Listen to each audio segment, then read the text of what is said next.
मोहनलाल, घर से बाहर निकल। या तो मुझे मेरा कर्जा दे या फिर ये घर मुझे दे। मैंने तो आपसे पहले ही मना किया था, इस आदमी से पैसे उधार मत लो, ये अच्छा आदमी नहीं है। अगर समय पर पैसे नहीं चुका पाए तो रही सही इज्जत भी चली जाएगी। दिन बुरे चल रहे हैं सावित्री, जो भी व्यापार शुरू किया सबने घाटा ही दिया। पिताजी के गुजरने के बाद सोचा चंगीराम से कुछ पैसे उधार लेकर एक व्यापार चालू करूं, उसमें भी घाटा चला गया। उसके बाद एक सगा छोटा भाई था, वो भी मुझे छोड़कर चला गया। अब ये वक्त से पहले पैसे मांग रहा है, तो बताओ इसको कहाँ से दूं अपने पैसे। बाहर निकल, तुझे पैसे देने ही पड़ेंगे। आज तो इसकी इतनी बेइज्जती करेंगे कि ये घर इसको अपने नाम कराना ही पड़ेगा।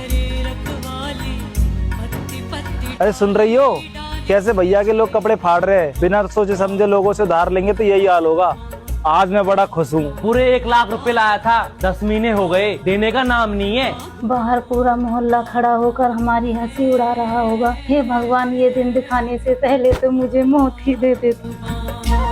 अरे तू बाहर आ रहा है या फिर मैं अंदर आऊँ? तू देखती जा आज क्या ड्रामा होता है। बड़े ही लाड साहब थे, मुझे थप्पड़ मारा था ना उन्होंने, तो आज उनके साथ में यही होगा। ये लो जी, बाकी सब गहनों में से यही एक अमानत बची थी, इसे चंगी राम को देकर उससे कुछ दिन की मोहलत मांग लो। मौसम री तेरी ते हाय, मौसम री तेरी ते। क्या हुआ, तुम खुश नहीं हो? मूर्ख आदमी, बेइज्जती आपके पूरे खानदान की होगी। नहीं बल्कि हो रही है। वो 2 टके का आदमी आपके भाई की बेइज्जती कर रहा है और आप खड़े खड़े देख रहे हो। बड़ी अजीब बात है, आप उस पर हंस रहे हो। फिर से सजाए जब एक भाई की बेइज्जती होती है तो दूसरे भाई की भी इज्जत पर उतनी ही आंच आती है। जेठ जी ने उस दिन आप पर इसलिए हाथ उठाया था क्योंकि आप शराब पीकर मोहल्ले में हंगामा कर रहे थे।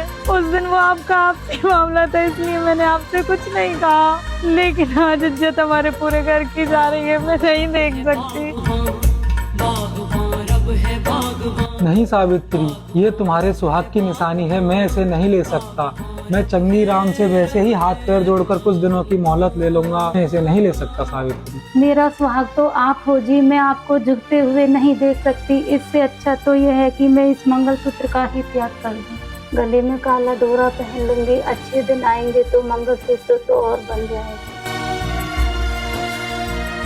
तुम ठीक कहती हो, मुझसे बहुत बड़ी गलती हुई है, लेकिन अब तुम ही बताओ क्या करना है। करना क्या है, आप भी एक लट उठा लो, मैं भी एक लट उठा लेती हूँ, देखते हैं वो कितने बड़े सूरमा है। चलो ठीक है, अलमारी में 1 लाख रुपए पड़े हैं, उन्हें भी लेकर चलो।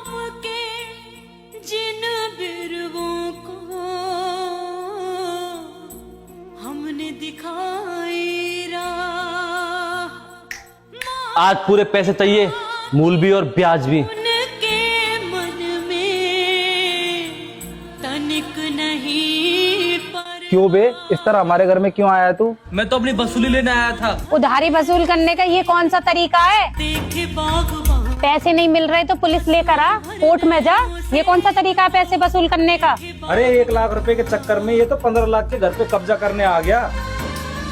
फिक्र मत कर सावित्री, अब भाई आ गया है, सब कुछ ठीक कर देगा। चलो जी, इसका हिसाब कर देते हैं। ये तेरे 1 लाख रुपए है और बाकी का ब्याज तुझे समय होने पर ही मिलेगा। पकड़ अपने 1 लाख रुपए और निकल यहाँ से।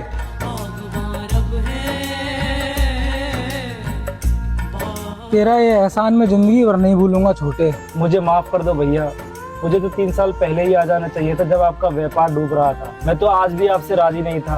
अगर एहसान मानना है तो अपनी बहू का मानो, जिसने मुझे सोए हुए को जगाया। इसी ने ही मुझे बताया कि अकेले भाई की इज्जत नहीं, पूरे खानदान की इज्जत जा रही है। सोचे बागवान। बेटा, मैं तुम्हारे माता पिता को प्रणाम करता हूँ जो उन्होंने तुम्हें ऐसे संस्कार दिए। बागवान